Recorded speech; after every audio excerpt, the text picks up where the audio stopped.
Il n'y a pas de prisonniers politiques en France. Je ne peux pas vous laisser dire qu'il y a des prisonniers politiques en France. Voilà, c'est un point de désaccord. Dans cette commission explosive sur Boualem-Sansal, un débat dérape totalement. LFI défend la libération de l'écrivain, mais refuse le texte et accuse la France d'avoir ses propres prisonniers politiques. Bastien Lachaud cite Christian Tin, leader kanak arrêté en 2024 pour les émeutes en Nouvelle-Calédonie, transféré à Mulhouse. C'est un prisonnier politique. La majorité explose. Il n'y a pas de prisonniers politiques en France. Les détenus ont des procès équitables, des droits, contrairement à Sansal séquestré arbitrairement. Ça tourne au clash sur la Nouvelle-Calédonie, les violences policières, le colonialisme. LFI parle d'inversion accusatoire. La rapporteure dénonce les caricatures. Aujourd'hui, en 2026, Tin est rentré libre en Calédonie et dirige le FLNKS. Sansal est à l'Académie française après sa grâce. Mais ce passage reste brûlant. La France peut-elle critiquer l'Algérie sans regarder ses propres dossiers? Extrait brut sans filtre, débat intense, mots crus. Vous allez voir, ça chauffe grave. Merci Monsieur le Président. Nous condamnons l'arrestation de Boualem-Sansal. Chacun sait nos désaccords avec lui. Depuis des années, il défend des positions proches de l'extrême droite française qui attisent la peur d'une prétendue islamisation et le fantasme d'un grand remplacement. Mais c'est pour nous une question de principe.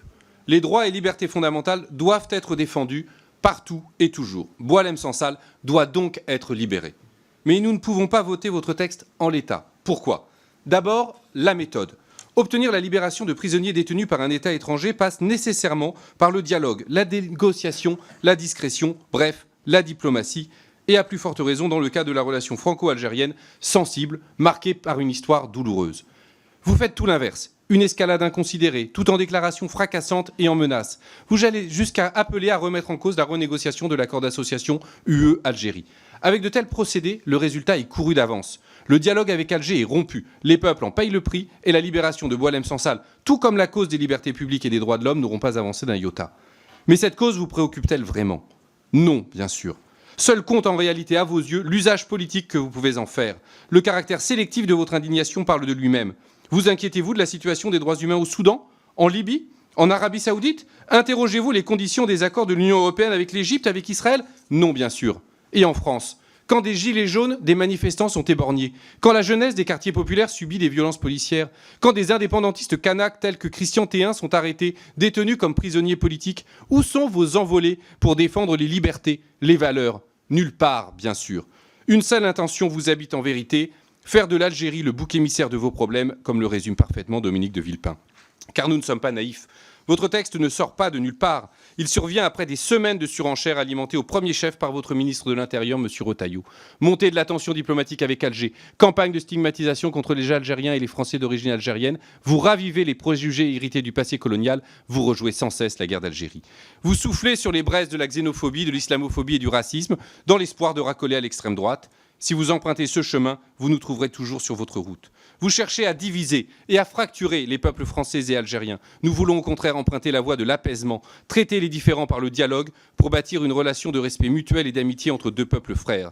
La cause des libertés publiques et des droits humains mérite mieux que votre instrumentalisation grossière. Nous disons donc oui à la libération de Boualem-Sansal et non à l'algérophobie. C'est pourquoi, si le texte reste en l'état, nous devrons nous abstenir. Merci Monsieur le député. Madame la rapporteure.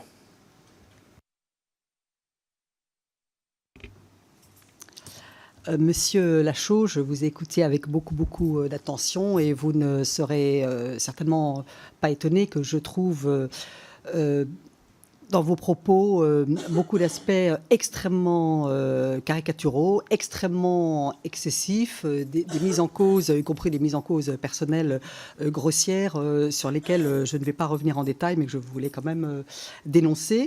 Vous avez cru bon quand même tout temps, et ça je vous en donne acte, appelons-vous aussi à la libération immédiate de Boualem-Sansal et à la reconnaissance de ses droits et à la reconnaissance du fait que les droits et libertés fondamentales ne sauraient être bafoués par un régime quel qu'il soit, s'agissant en plus de l'un de nos compatriotes. Je vous en donne acte, mais vous avez quand même cru bon de mentionner que dans votre acception des choses et des positions de M. Sansal, celui-ci, je vous cite, serait proche de l'extrême droite. Ça s'apparente un peu à un oui mais, hein, excusez-moi, mais voilà, je tenais quand même à souligner que le sujet n'est pas de juger de la pertinence de telle ou telle prise de position. Le sujet est de se mobiliser en permanence pour la liberté d'expression et d'opinion sans oui mais, absolument. Mais ça me faisait plaisir de le dire quand même, voilà, et de répondre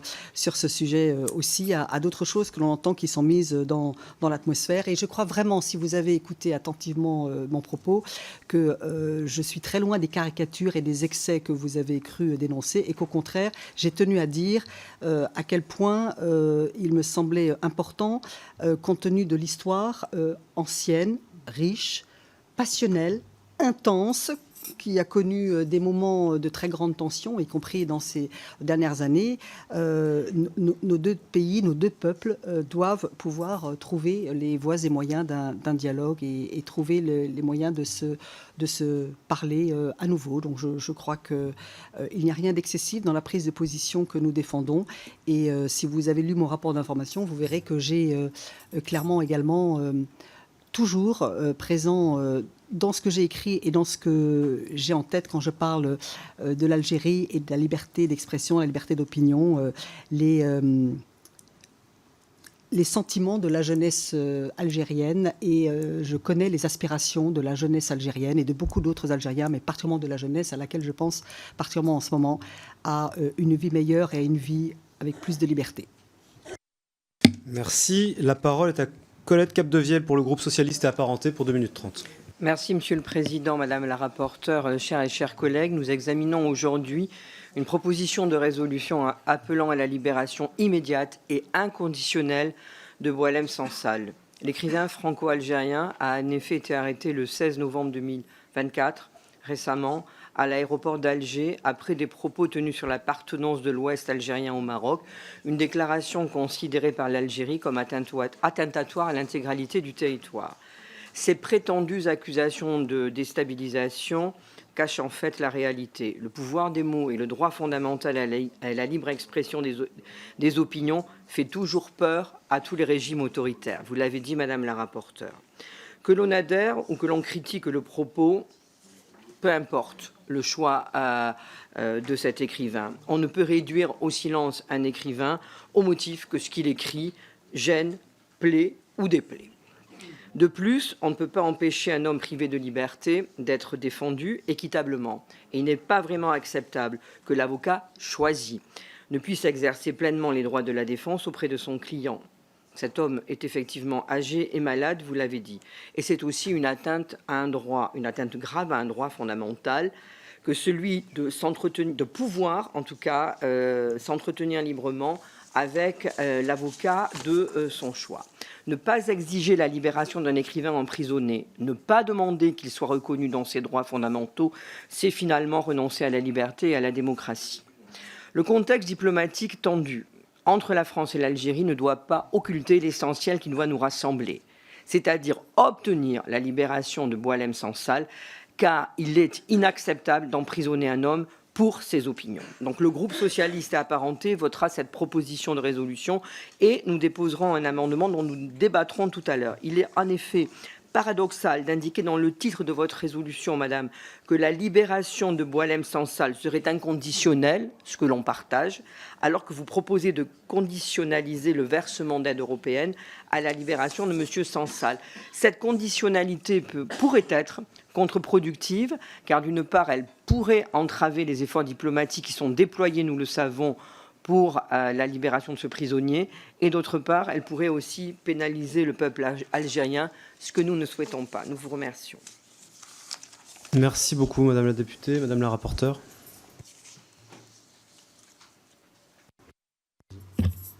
Merci, Monsieur le Président. Je vous remercie, Madame Colette Capdevielle, pour vos propos et pour ce que vous avez dit sur l'essentiel que nous partageons et l'objectif essentiel, fondamental, qui est le nôtre, qui est commun, qui est d'obtenir la libération de M. Boualem Sansal. Et j'ai pris bonne note à la fois de ce très fort engagement, du soutien que vous apportez à la présente proposition de résolution et de ce que vous souhaitez porter comme message. J'en ai pris bonne note. En tout cas, je vous remercie de ce très fort engagement pour la défense des libertés et pour la libération d'un homme qui n'a fait qu'user de son droit à s'exprimer librement et à dire haut et fort ce qu'il pensait. Merci beaucoup. La parole est à Sabrina Sebailly pour le groupe écologiste et social et pour 2 minutes 30. Merci, Monsieur le Président. Madame la rapporteure, le sujet dont nous débattons cet après-midi mérite sérieux, profondeur et sérénité. Tout ce qui manque, au fond, à votre proposition de résolution que je qualifierais, au vu de ces termes, d'opportuniste. Opportuniste car la demande de libération de Boualem Sansal a déjà été demandée par l'Union européenne et votée à une très large majorité. Opportuniste car elle inclut dans ces termes la suspension d'avancées concernant les futurs accords d'association entre l'Algérie et la France tant que Boualem Sansal n'est pas libéré. Outre l'aspect peu diplomatique de la chose, je constate que vous avez peine à vous relire. Comment demander une libération inconditionnelle pour, par la suite, conditionner celle-ci à une quelconque avancée ? Enfin, opportuniste car elle participe tristement à la diplomatie du spectacle, celle qui va sur les plateaux CNews, sortir des poncifs un jour sur deux et donner des coups de menton à la relation franco-algérienne. Cette diplomatie, je vous le dis, n'est pas la nôtre. Nous sommes pour la liberté d'expression, mais nous sommes pour toutes les libertés d'expression, celle de Boualem Sansal, bien sûr, mais également celle de tous les prisonniers politiques à travers le monde, y compris ceux en France. Je pense notamment à Christian Tien, leader indépendantiste kanak, emprisonné à Mulhouse depuis l'an dernier. Nous n'avons pas le droit international à géométrie variable à mesure des sentiments et des polémiques du moment. Porter cette résolution avec les mots que vous lui conférez dans le climat actuel d'attaque constante contre l'Algérie et ses ressortissants ne va pas dans le sens d'une diplomatie apaisée. Pire, elle contribue à alimenter l'esprit colonial d'ingérence face à un État avec lequel nous avons des intérêts en commun, l'Algérie. Elle apparaît ainsi, dans sa rédaction et particulièrement sur ses derniers alinéas, comme une pensée affichée clairement comme néocolonialiste dans la droite ligne de ceux parlant de prétendues rentes mémorielles ou de bienfaits de la colonisation. Nous porterons ainsi un amendement visant à supprimer ces alinéas, les plus problématiques de votre résolution, à savoir ceux conditionnant les accords de libre-échange à la libération de Boualem Sansal. Mais nous vous demandons peut-être de retirer cette proposition de résolution qui ne va absolument pas dans le sens des intérêts de la France dans la région. Je vous le dis très sincèrement. Et franchement, je pense qu'à un moment, il faut cesser la diplomatie des plateaux qui courent derrière Pascal Praud et les anathèmes de l'extrême droite. Donc moi, je vous le dis, oui à la liberté de Boualem Sansal, mais non à son instrumentalisation. Je vous remercie. Merci beaucoup, Madame la députée. Madame la rapporteure. Merci, Monsieur le Président. Madame Sabrina Sebailly, j'ai écouté là aussi avec beaucoup d'attention, comme je le fais pour tous les intervenants, vos propos. Alors ici, nous sommes à l'Assemblée nationale française. Nous sommes en réunion de la Commission des affaires européennes de l'Assemblée nationale française. Nous ne sommes pas sur un plateau de télé. Donc vos accusations, vos mises en cause personnelles ou peut-être générales sur tel ou tel plateau de télé ou telle chaîne de télévision, alors générale, ici c'est l'Assemblée nationale, je m'exprime en tant que députée, représentante de la nation et vous également, je crois qu'il ne faut pas confondre les exercices et ne pas avoir l'air de caricaturer et stigmatiser en permanence. Et alors deuxième point de désaccord fort que nous avons, même si je comprends que vous avez vous aussi souhaité exprimer, que vous appelez à la libération de Boualem Sansal et que vous soutenez les droits fondamentaux et les libertés et la liberté d'expression et d'opinion au premier chef et de tout cela, bien évidemment, nous devons le souligner et nous ne pouvons que nous en réjouir. Il n'y a pas de prisonniers politiques en France. Je ne peux pas vous laisser dire qu'il y a des prisonniers politique en France. Voilà, c'est un point de désaccord majeur. On peut penser ce que l'on veut de la politique du gouvernement, on peut penser ce que l'on veut de tel ou tel pan de l'action publique du gouvernement actuel comme de tous les gouvernements de la Ve République. Il n'y a pas de prisonniers politiques en France. Voilà. Alors pour le reste, sur le fond, ma résolution, en tout cas, mon projet de résolution est très aligné, si je puis me permettre, sur la résolution votée par le Parlement européen, pas l'Union européenne, le Parlement européen. Et bien évidemment, c'est parce qu'il y a eu cette prise de position européenne qui a en quelque sorte, par le biais de nos chers collègues et députés européens, européaniser le cas Boualem Sansal, tant la Charte européenne des droits fondamentaux est au cœur du projet de l'engagement européen, que nous avons souhaité immédiatement ensuite pouvoir offrir à l'Assemblée nationale française la possibilité, d'elle aussi, par-delà l'appartenance de très nombreux députés, de très nombreux sénateurs au comité de soutien à Boualem Sansal qui a été immédiatement mis en place, auquel un certain nombre d'intellectuels, d'hommes politiques, d'anciens présidents de la République, République, à commencer par François Hollande et Nicolas Sarkozy, d'anciens premiers ministres appartiennent. Nous avons souhaité pouvoir nous donner la chance de voter un texte qui, encore une fois, reprend souvent de manière extrêmement fidèle les préconisations de la résolution du Parlement européen qui a été très largement votée par des députés européens appartenant à des groupes politiques très différents. Merci beaucoup. La parole est à Nathalie Colin-Osterlé pour le groupe Horizon et Indépendant pour 2 minutes 30. Merci, Monsieur le Président, Madame la rapporteure, mes chers collègues. La proposition de résolution européenne qui nous réunit aujourd'hui résonne comme un appel à la conscience européenne. Il s'agit de condamner fermement l'arrestation et la détention arbitraire de l'écrivain franco-algérien Boualem Sansal, un homme, vous l'avez rappelé, malade, âgé, et d'exiger sa libération immédiate et inconditionnelle. Ingénieur, enseignant, écrivain, lauréat de prestigieux prix littéraires, Boualem Sansal incarne la défense de la liberté. Son seul tort est d'avoir exercé un droit fondamental, la liberté d'expression. Son inculpation pour atteinte à la sûreté de l'État au titre de l'article 87 bis du Code pénal algérien témoigne de la dérive répressive d'un régime qui fait fi de ses engagements constitutionnels et internationaux. Cet acharnement s'inscrit dans un contexte où les voix critiques, journalistes et militants sont soumis à une pression croissante. Malgré la gravité de ces atteintes, l'Algérie demeure un partenaire de l'Union européenne. Il nous appartient donc de rappeler qu'aucun accord d'association, ni aucun versement de fonds européens ne saurait s'affranchir du respect effectif de l'état de droit et des libertés fondamentales. En soutenant cette proposition de résolution, le groupe Horizon et Indépendant réaffirme sa solidarité envers Boualem Sansal et tous les prisonniers d'opinion en Algérie. Nous exhortons les autorités françaises et européennes à poursuivre leurs efforts pour garantir la protection consulaire à notre compatriote et obtenir sa libération. L'Europe ne peut rester silencieuse face à une telle injustice, à une telle violation de l'état de droit et des libertés fondamentales. Cette proposition de résolution rappelle la nécessité de défendre cet état de droit et ses libertés fondamentales. Elle condamne la détention de tous les prisonniers d'opinion et soutient la liberté de la presse, mise à mal par l'usage détourné de l'article 87 bis du Code pénal algérien. Enfin, elle exhorte en outre le gouvernement et la Commission européenne à conditionner tout soutien financier à Alger à des progrès concrets en matière de droits humains.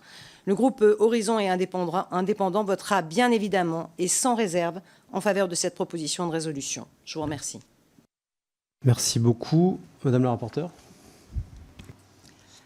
Merci, Monsieur le Président. Je tiens à vous remercier, Madame Nathalie Colin-Osterlé, pour vos mots et votre engagement et le soutien que vous apportez à cette proposition de résolution européenne. Vous avez eu parfaitement raison, comme d'ailleurs je l'avais fait, mais vous l'avez encore mieux développé, de placer ce texte dans le cadre européen et appeler d'ailleurs à ce que ce soit l'Europe tout entière qui se mobilise par-delà nos collègues du Parlement européen pour faire prévaloir le droit à la liberté d'opinion et à la liberté d'expression. Et puis, je crois comme vous qu'il est très important que les représentants de la nation que nous sommes, les élus du peuple français, nous soyons particulièrement mobilisés et engagés s'agissant des violations flagrantes des droits dont a à connaître un concitoyen, un homme, un écrivain, un intellectuel, un compatriote, Boualem Sansal, franco-algérien. Merci beaucoup. Nous en avons terminé avec les orateurs de groupe. Il me reste un inscrit en dehors des orateurs de groupe. C'est M. Guillaume Bigot pour le groupe Rassemblement national pour 1 minute. Merci. Monsieur le Président, chers collègues, dans un entretien à l'opinion, le président Tebboune a comparé l'expulsion de blogueurs algériens appelant au meurtre de la France à la rafle du Veldiv. Cette scandaleuse banalisation de la Shoah est indigne d'un chef de l'État et témoigne d'un antisémitisme d'atmosphère dans la kleptocratie d'Alger est coutumière, hélas. Dans cette même interview, le président Tebboune exige l'extradition d'opposants politiques réfugiés en France. A-t-il seulement entendu parler des droits de l'homme ? Il s'oppose à l'abrogation de l'accord de 1968 qu'il qualifie pourtant de coquille vide, s'affranchissant du principe de non-contradiction. Il justifie l'emprisonnement de Boualem Sansal parce que ces derniers a dîné avec l'ancien ambassadeur de France. Il refuse enfin de reprendre ces nationaux expulsés par nous, car la France est l'ancienne puissance coloniale. Ces affirmations seraient presque burlesques si elles n'avaient pas d'effet aussi tragiques. Face aux provocations répétées d'un satrape n'ayant manifestement plus toutes ses facultés, ma question est simple. 81% de Français réclament des sanctions économiques. Seront-ils enfin écoutés afin que la France se fasse à nouveau respecter ? Je vous remercie. Merci. Madame la rapporteure. Merci, Monsieur le Président. Je ne souhaite pas rebondir ou commenter vos propos, Monsieur Bigot. Voilà, cette proposition de résolution, elle est pour un homme, elle est pour nos valeurs de liberté. Merci. J'ai encore une demande de prise de parole. Bastien Lachaud pour 1 minute. Merci, Monsieur le Président. Madame la rapporteure, nulle attaque personnelle, un constat. Et un constat de désaccord et de divergence avec vous sur la question des prisonniers politiques en France. Vous ne pouvez pas dire, Madame la rapporteure, qu'il n'y a pas de prisonniers politiques dans ce pays. Monsieur Christian Théin et les autres indépendantistes kanaks emprisonnés en France, transférés de l'autre bout du monde en France, sont des prisonniers politiques quand le président du Front de libération nationale kanak et socialiste, la principale organisation de décolonisation et d'indépendance du peuple premier, dont le peuple français a reconnu les droits sur le territoire de Kanaki, Nouvelle-Calédonie, est emprisonné. C'est un prisonnier politique. Quand le Front de libération nationale kanak et socialiste réclame qu'il participe aux négociations et aux discussions qui commencent en ce moment, font de lui évidemment un prisonnier politique, et cela est un sujet politique quand il va falloir aujourd'hui que le gouvernement tranche si oui ou non M. Théin pourra participer aux discussions à Nouméa. Merci beaucoup, Madame la rapporteure. Merci, Monsieur le Président, de me repasser la parole. Monsieur Lachaud, je ne souhaite pas polémiquer sur la Nouvelle-Calédonie. Alors, ça a ouvert un débat. J'aimerais bien qu'on reste sur l'objet du texte et qu'on évite peut-être de dévier sur la Nouvelle-Calédonie. Je donne la parole à Madame Yadan et après on ira examiner les amendements si vous le voulez bien. Oui, je vous remercie. Quelques mots. Pardon, mais arrêtons de dire n'importe quoi. Il n'y a pas de prisonniers politiques en France. Les prisonniers en France, dans l'état de droit que constitue la France, bénéficient d'un procès équitable. Les prisonniers en France bénéficient de droits à la défense. Les prisonniers en France ne sont pas détenus arbitrairement, sans aucun respect de leurs droits fondamentaux. Les prisonniers en France bénéficient d'une protection par rapport à leur santé. Et il n'y a donc absolument rien à voir entre la détention arbitraire qui s'assimile à une séquestration de M. Boualem Sansal, contrairement d'ailleurs aux droits fondamentaux édictés notamment par l'article 3 de la Convention européenne des droits de l'homme qui proscrit des traitements inhumains et dégradants, entre cette séquestration-là et nos prisonniers en Merci beaucoup, Madame la députée.